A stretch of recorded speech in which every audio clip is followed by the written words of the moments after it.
Hey everyone, welcome back. ये वांगशन fan fiction है, a long time love. ये उसका पार्ट 10 है। प्रीवियस पार्ट का लिंक डिस्क्रिप्शन में है, आप वहाँ पर चेक कर सकते हो। तो चलिए बिना देरी के शुरू करते हैं। वह सभी विंग को देख रहे थे। विंग उन सभी को देखता है।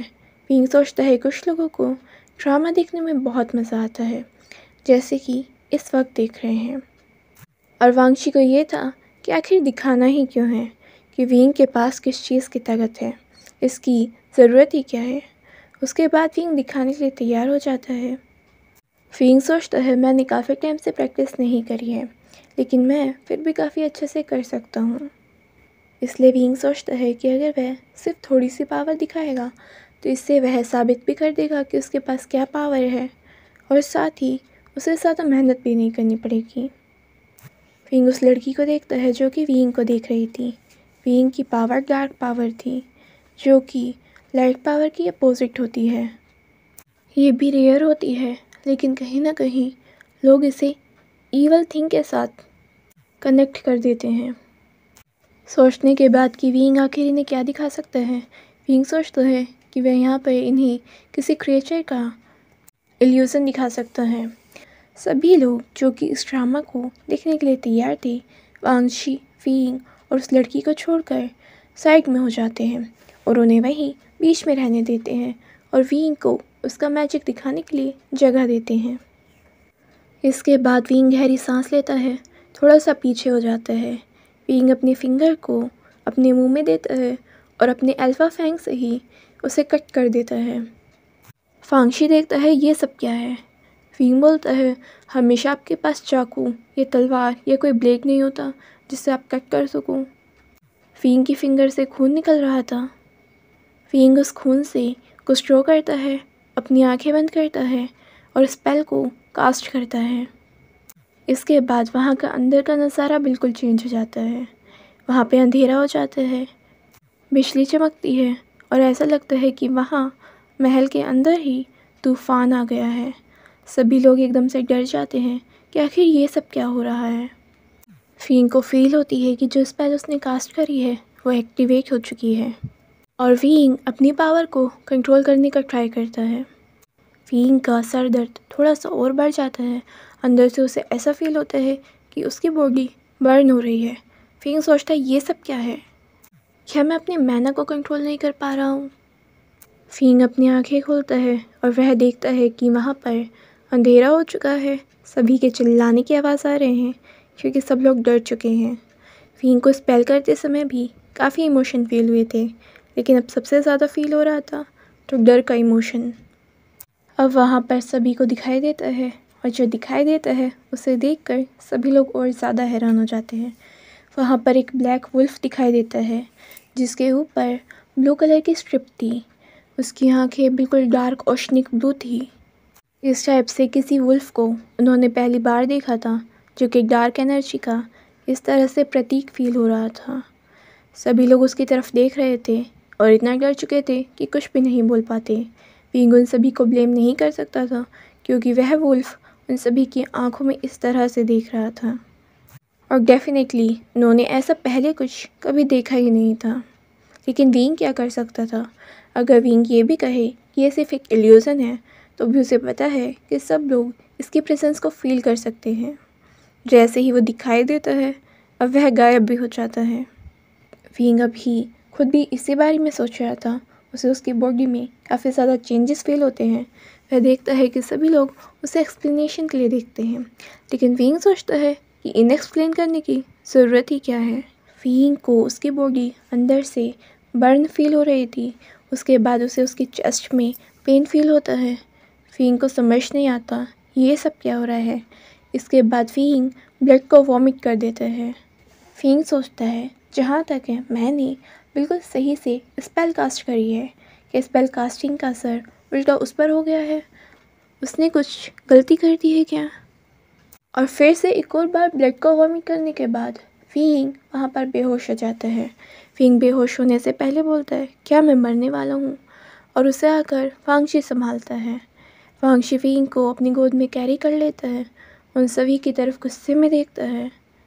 वांगशी की आंखें डार्क ब्लड रेड थी। कोई भी वांगशी को देखकर कुछ भी बोलने की हिम्मत नहीं कर पाता और ना ही कोई भी उनके पास जाने की। इसके बाद वांगशी विंग को लेकर वहाँ से चला जाता है। वांगशी विंग को वहाँ से अपने रूम में ले जाता है। इसके बाद वांगशी ही विंग को हील करने का ट्राई करता है। वांगशी विंग के फेस को देखता है जो कि काफ़ी ज़्यादा पेल लग रहा था। उसके लिप्स ड्राई लग रहे थे। वांगशी खुद को जिम्मेदार मान रहा था कि अगर वह ऐसा नहीं होने देता तो विंग की हालत ये बिल्कुल नहीं होती। और विंग की वह बातें कि क्या वह मरने वाला है बार बार वांगशी के दिमाग में चल रही थी। शायद वह इस चीज़ को सपने में भी इमेजिन नहीं करना चाहता और ना ही मजाक में भी इसे सुनना चाहता है। वांगशी को तब तक समझ नहीं आ रहा था कि उसके साथ आखिर ये सब चल क्या रहा है। वांगशी विंग को हील करता है और साथ में उसे गुस्सा भी आ रहा था कि ये सब आखिर उसने होने कैसे दिया। विंग को हील करने के बाद वांगशी विंग को देखता है। विंग अभी भी सो रहा था। वांगशी विंग के फोरहेड पर किस करता है। उस लड़की के बारे में ही सोच रहा था और गुस्से में वहाँ से चला जाता है। इसके बाद वांगशी अपने ऑफिस में होता है। लिन शीचेन वांगशी के पास होता है और मेंग याओ विंग के पास, क्योंकि विंग को अभी होश नहीं आया था। इतना वह विंग का ध्यान रख रहा था। वांगशी को उससे ऑर्डर देता है कि चिंसू को यहाँ पर बुलाया जाए। वांगशी काफ़ी ज़्यादा गुस्से में था। लिन शीचेन को लगता है कि वांगशी अपना कंट्रोल ना खो दे। लिन शीचेन वांगशी को बुलाते हैं। वांगशी बोलता है, चिंता मत करो ब्रदर, मुझे सिर्फ उससे बात करनी है। इस बार लिन शीचेन वांगशी को देख रहे थे क्योंकि उन्हें यकीन नहीं हो रहा था और वांगशी के बात करने का मतलब वह समझ सकते हैं। चिंसू आ जाती है। वांगशी चिंसू से बात करने के लिए बोलता है। लिन शीचेन बाहर चले जाते हैं। हालांकि वह बाहर नहीं जाना चाहते थे, उन्हें वांगशी की फ़िक्र हो रही थी, लेकिन इसके बाद भी वह चले जाते हैं ताकि वह इन दोनों को प्राइवेसी दे सके। वांगशी अपनी जगह पर ही होता है। चिंसू की तरफ देखता है। वांगशी की नज़रों से चिंसू पूरी तरह से डर जाती है। वांगशी की आंखें काफ़ी ज़्यादा डार्क और कोल्ड महसूस हो रही थी और ऐसा लग रहा था कि वह सीधा चिंसू की सोल में झांक रही हैं कि इसके शरीर से इसकी आत्मा ही निकाल ली। लेकिन इसके बाद भी चिंसू अपने आप को ऐसे दिखाती है कि उसे डर नहीं लग रहा और अपने एक्सप्रेशन से अपने डर को छुपाने का ट्राई करती है। वांगशी बोलता है, तुमने ये सब क्यों करा। चिंसू को बातें समझ में आ रही थी, लेकिन फिर भी वह ये दिखाती है कि पता नहीं वांगशी क्या कहना चाहता है। वह वांगशी से पूछती है, मैंने क्या करा। वांगशी वहाँ पर रखे वास को फेंकता है जिससे कि वह टूट जाता है। इससे चिंसू एकदम से फ्लिंच हो जाती है। वांगशी बोलता है, तुम में झूठ बोलने की हिम्मत है। लेकिन इसके बाद भी चिंसू अपने आप को वांगशी के सामने करेजियस दिखाने का ट्राई करती है। वांगशी चिंसू को देख रहा था कि उसे सिर्फ 1 मिनट लगेंगे और उसकी गर्दन उसके सर से अलग हो जाएगी। इसके बाद वांगशी चिंसू से वहाँ से चले जाने के लिए बोलता है। उसे बोलता है कि वह दुनिया में कहीं भी रह सकती है, लेकिन यहाँ नहीं, और अगर वह कभी भी वांगशी के सामने आई तो उससे वांगशी खुद डील करेगा। ये सुनते ही चिंसू के एक्सप्रेशन बिल्कुल चेंज हो जाते हैं। वह एकदम से बोलती है कि वह कहीं नहीं जाएगी और उसे गुस्सा आता है। चिंसू डर रही थी, लेकिन वह फिर भी बोलना चाहती थी। चिंसू बोलती है, उसमें ऐसा क्या है जो इतनी सी बात के लिए तुम इतना सब कुछ कर रहे हो। वांगशी गुस्से में बोलता है, मेरी चीज़ों से और मेरे लोगों से दूर ही रहा करो, और तुम्हें पता है मैं क्या कर सकता हूँ जो लोग मेरे हैं। चिंसू बोलती है, वाओ, अब ये मत कहना कि तुम्हारे अंदर उसको लेकर फीलिंग्स आ रही हैं। मुझे लगा नहीं था द ग्रेट क्लैन वांगशी उसके लिए फील कर सकता है। वांगशी अपनी मुट्ठी को टाइटली बंद करता है, खुद को कंट्रोल करने का ट्राई करता है, क्योंकि चिंसू बिल्कुल उसका पेशेंस लेवल चेक कर रही है। चिंसू बोलती है, आखिर है क्या उसमें, तुम पर कोई काला जादू तो नहीं कर दिया, वैसे भी उसके पास डार्क मैजिक है। वांगशी बोलता है, और तुमने ये सब जानबूझकर करा। इस पर चिंसू चुप हो जाती है और कोई भी आंसर नहीं देती।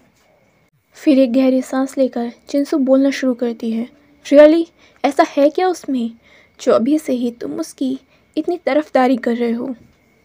चिंसू बोलती है, मैं तुम्हारी ट्रूमेट हूँ और तुम इतनी सी बात के लिए इतना बड़ा इशू बना रहे हो। वो है क्या?